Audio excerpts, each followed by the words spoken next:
Welcome to Man Does Tech, where I solve the problems you didn't even know you had. You need screen recording enabled and quick access. Open Control Center and confirm the control is present. Once done, open WhatsApp and position the chat you want to capture. This creates context for notification previews. Start the screen recording now and let at least 10-30 seconds run while you trigger or wait for the notification. Make sure Do Not Disturb is off so notifications appear. This captures the alert content that notification history apps cannot access directly on iPhone.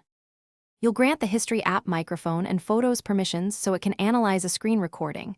Allow notifications if prompted for enhanced features.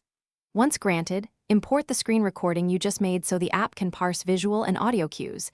This is how the app reconstructs message content. Then review its parsed list.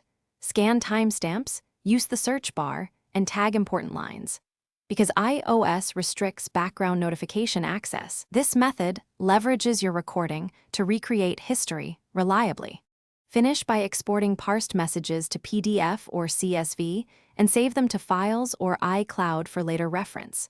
Make sure you trim or redact any personal content in the recording before sharing. This protects privacy.